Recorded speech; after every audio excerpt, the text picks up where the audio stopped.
Welcome to news cafe. Eenadu దినపత్రికలోని ప్రధాన అంశాలు ఒకసారి చూద్దాం. ప్రధానంగా ఈనాడు దినపత్రికలోని ప్రధాన అంశాలు ఈరోజు చూసుకుంటే ముఖ్యంగా రైతుల రుణ ఖాతాల్లోకి రేపే మాఫీ సొమ్ము 1,00,000 వరకు జమ, పాస్ పుస్తకం ఆధారంగానే రుణమాఫీ, కుటుంబ నిర్ధారణకే రేషన్ కార్డు లేకున్నా వర్తింపు, సీఎం రేవంత్ వెల్లడి. ప్రధానంగా చాలా గత కాంగ్రెస్ ప్రభుత్వం వచ్చినప్పటి నుంచి రైతులు వెయిట్ చేస్తున్నారు. రైతు రుణమాఫీ గురించి దాదాపుగా దీనికి ఒక క్లారిటీ ఇచ్చేశారు.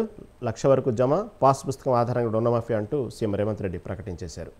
అదేవిధంగా ఇంకొక మధ్యంతర సిఫార్సులను అమలు చేశారా? లేఖలు రాసిన నీటిపారుదల శాఖ నుంచి సమాధానం రాలేదు. కాళేశ్వరం మరమ్మతులపై నేషనల్ డ్యామ్ సేఫ్టీ అథారిటీ లేఖ, ప్రత్యామ్నాయ పరీక్షలపై మరింత సమాచారం కోరిన కేంద్ర సంస్థ.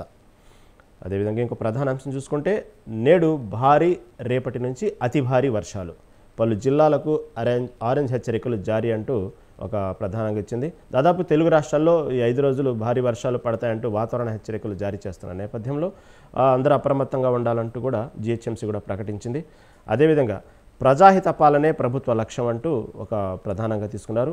పథకాలు, కార్యక్రమాలు చివరి లబ్ధిదారులకు చేర్చాలి, ఆరోగ్యశ్రీకి రేషన్ కార్డులతో ముడిపెట్టొద్దు, కలెక్టర్ సదలో సీఎం రేవంత్ రెడ్డి ఈ విషయాన్ని చెప్పారు. అదేవిధంగా క్షేత్రస్థాయిలో పర్యటించి ప్రజలతో మమేకం అవ్వాలని సూచించారు. ఇది కలెక్టర్లు కానీ అక్కడ ఉన్నటువంటి సిఎస్ అధికారులు కూడా రేవంత్ రెడ్డి ప్రత్యేకమైనటువంటి ఈ ప్రజాహిత కార్యక్రమం సంబంధించి అనేక పథకాలు చివరి వరకు ప్రతి లబ్ధిదారుకు అందాలంటూ ప్రతి వాళ్ళు కూడా గ్రౌండ్ లెవెల్లో వర్క్ చేయాలంటూ కూడా ఈ సమావేశంలో రేవంత్ రెడ్డి చెప్పడం గమనార్హం. అదేవిధంగా విద్యుత్ విచారణ కమిషన్ చైర్మన్ను మార్చండి, రాష్ట్ర సర్కారుకు సుప్రీంకోర్టు ఆదేశం. జస్టిస్ నరసింహారెడ్డి నిష్పక్షపాతపై కేసీఆర్ అనుమానం, విలేకరుల సమావేశంలో చేసిన వ్యాఖ్యలపై విచారణపై ప్రభావం చూపేలా ఉన్నాయని వాదన, ఆయన్ని మార్చాలని సీజే జస్టిస్ చంద్రచూడ్ సూచన, అంగీకరించవద్దని రాష్ట్ర ప్రభుత్వం. అనంతరం రాజీనామా చేస్తున్నట్లు కోర్టుకు లేఖ పంపిన జస్టిస్ నరసింహారెడ్డి, ఆగిన చోట నుంచే విచారణ కొనసాగించేందుకు కొత్త చైర్మన్కు సీజే వెసులుబాటు, కమిషన్ ఏర్పాటు నోటిఫికేషన్ కొట్టేయాలన్న కేసీఆర్ వినతిని పరిగణలోకి తీసుకున్న కోర్టు. ఈ విధంగా నరసింహారెడ్డి రాజీనామా ప్రధానంగా ఇప్పుడు చర్చ జరుగుతుంది తెలంగాణ రాష్ట్ర వ్యాప్తంగా. ఈ విద్యుత్ సంబంధించినటువంటి కొనుగోళ్ల విషయంలో ఛత్తీస్గఢ్ నుంచి కేసీఆర్ కొనుగోలు చేయటం, దాని మీద అవినీతి జరిగిందంటూ కాంగ్రెస్ కోర్టుకు వెళ్ళటం, ఈ రేవంత్ సర్కార్ దీని మీద ఎవరైతే నియమించారో కమిటీని, ఆ కమిటీ చైర్మన్ నరసింహారెడ్డి ఇంకా సుప్రీంకోర్టు కొంచెం ఆగ్రహం వ్యక్తం చేసిన పక్షంలో నరసింహారెడ్డి రాజీనామా ప్రధానాంశంగా జరుగుతున్న విషయం.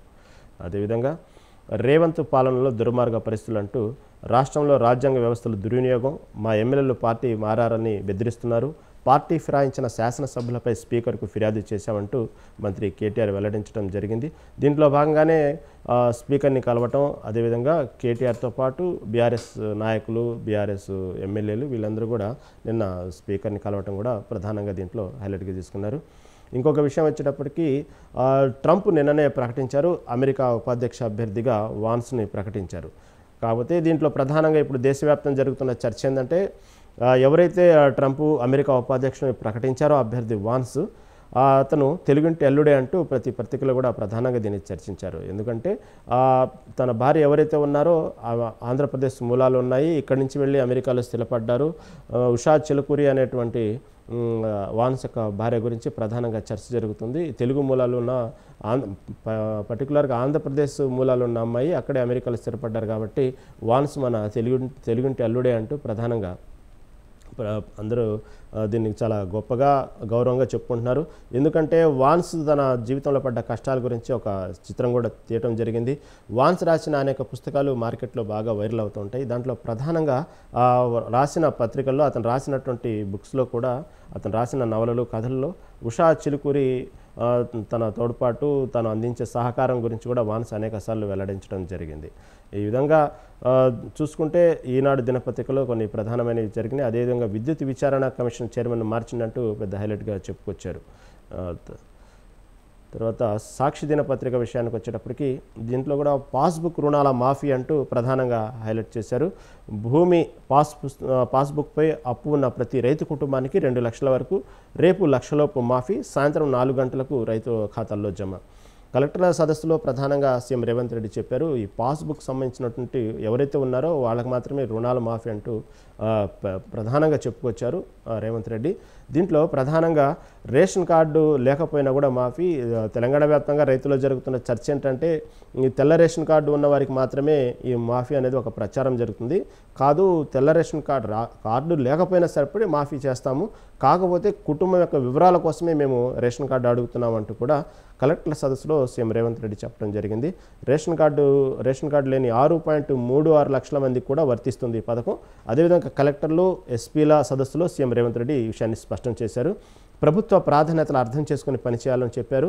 అదేవిధంగా ప్రభుత్వ పథకాలు చివరి లబ్ధిదారు చేరే వరకు బాధ్యత మీదే అంటూ కూడా హుకుం జారీ చేశారు. మీరు బదిలీ అయితే ప్రజలు కన్నీళ్లు పెట్టుకునేలా పనిచేయాలంటూ గతంలో ఒక స్కూల్ టీచరు ఎక్కడి నుంచి అయితే అతను పనిచేసే స్థానం నుంచి స్థాన బదిలీ అయినప్పుడు అక్కడ విద్యార్థులు అతని వెంట పడుతూ కన్నీళ్లు పెట్టుకున్న దృశ్యాన్ని వాళ్ళ దృష్టికి కూడా తీసుకొచ్చారు. ఆ విధంగా పనిచేయాలంటూ కూడా కలెక్టర్లకు హితబోధ చేశారు.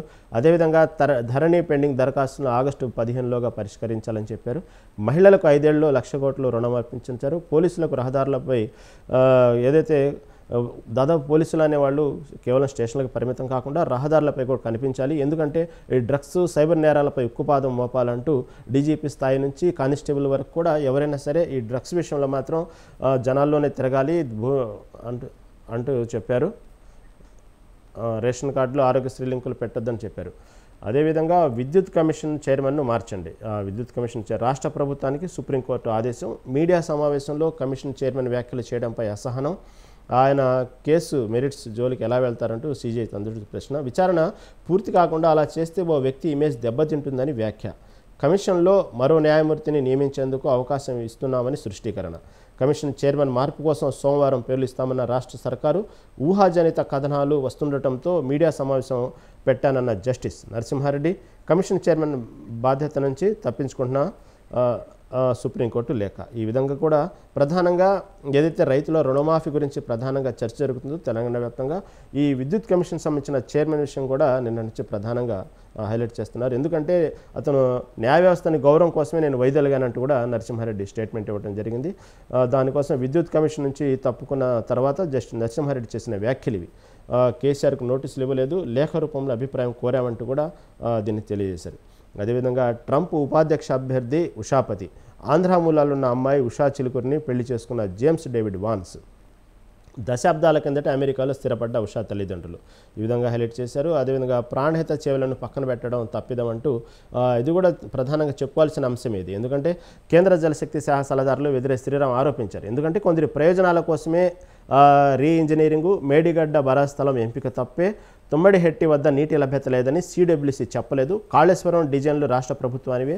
జస్టిస్ పిసి ఘోష్ కమిషన్ను పవర్ పాయింట్ ప్రజెంటేషన్ ద్వారా వివరించారు ఎవరైతే వెదిరి శ్రీరాము. ఎందుకంటే ప్రాణహిత చెవుల మీద అపోహలు కలగటం, ఇది ప్రాణహిత చెవుల సరైన ప్లేస్లో ఈ ఏదైతే ప్రాజెక్టును కట్టలేదంటూ కూడా నిన్న కమిషన్ వెలువచ్చిన సందర్భంలో. అదేవిధంగా ప్రధానంగా చూసుకుంటే ఈ ఎమ్మెల్సీ కవితకు అస్వస్థత అంటూ కూడా నిన్న ఒకసారిగా బ్రేకింగ్ అయింది నిన్న మొత్తం. కాబట్టి కొద్దిసేపటికే ఆమెని మళ్ళీ తిరిగి జైలుకి తీసుకొచ్చారు.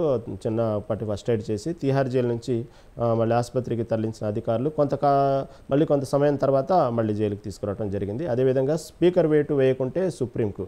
ఎందుకంటే గతంలో చేసినటువంటి కొన్ని సుప్రీంకోర్టు తీసుకున్న నిర్ణయాలు ఏదైతే ఎమ్మెల్యేల అనర్హత వేటు విషయం కానివ్వండి, ప్రోటోకాల్ సంబంధించిన విషయంలో ఏదైతే ఉందో గతంలో సుప్రీంకోర్టు తీసుకున్న నిర్ణయాలని స్పీకర్ దృష్టికి తీసుకెళ్లారు కేటీఆర్.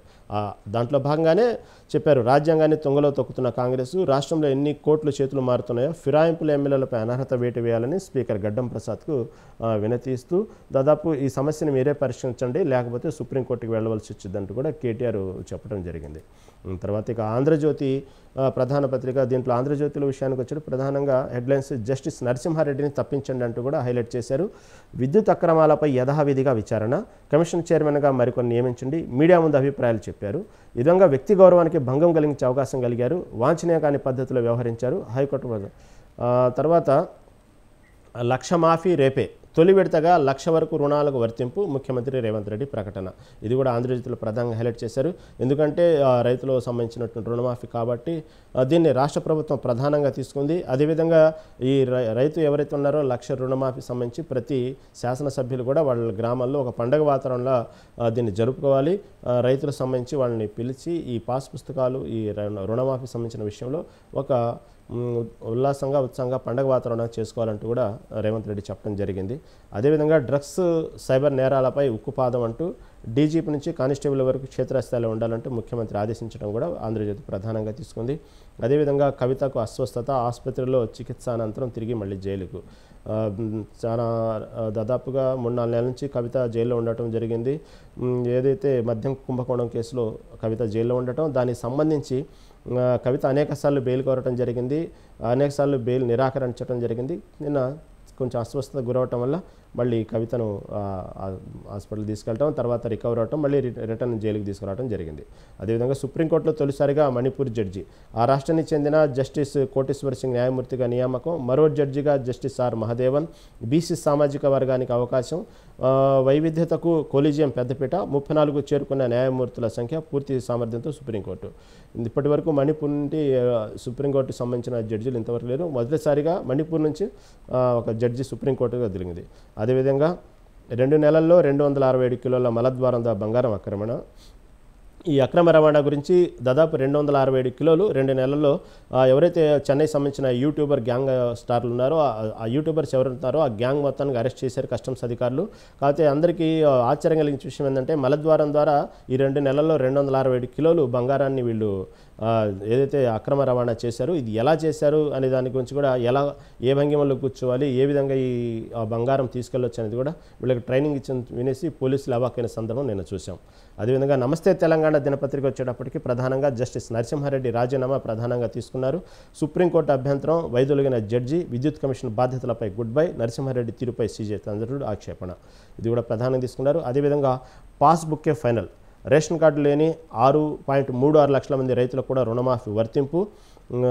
గురువారం సాయంత్రం 4 గంటల వరకు 1,00,000 రుణమాఫీ నిధుల ఖాతాల్లోకి. రేషన్ కార్డుతో సంబంధం లేకుండా ఆరోగ్యశ్రీ వర్తింపు అంటూ సీఎం రేవంత్ రెడ్డి చెప్పారు. చెప్పినట్టుగానే రేషన్ కార్డు ప్రధానం కాదు, రేషన్ కార్డు లేని వాళ్ళకు కూడా 6.36 లక్షల మంది కూడా మేము రుణమాఫీ చేస్తున్నామంటూ ప్రకటించారు. అదేవిధంగా ఏదైతే రుణమాఫీ సంబంధించిన విషయాల్లో కూడా హరీష్ రావు ప్రధానంగా తీసుకున్నారు, దీన్ని కూడా హైలైట్ చేశారు. షరతులు ఎత్తేయాలంటూ, లేదంటే పోరాటం చేస్తాం, అసెంబ్లీని స్తంభింపజేస్తామంటూ. రేషన్ కార్డు కుటుంబంలో ఒకరికే అనే షరతులు అన్యాయమైంది.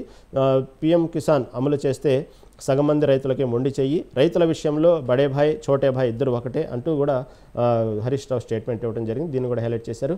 అదేవిధంగా రేషన్ కార్డా, పాస్ పుస్తకమా అనేది కూడా ఏది కావాలంటూ కూడా ఒక హైలైట్ చేశారు నమస్తే తెలంగాణ. అదేవిధంగా ఫిరాయింపు ఎమ్మెల్యేలపై చర్యలు తీసుకోవాల్సిందంటూ నిన్న కేటీఆర్ ఎవరైతే స్పీకర్ని కలిశారో అది కూడా ప్రధానంగా దీంట్లో తీసుకున్నారు.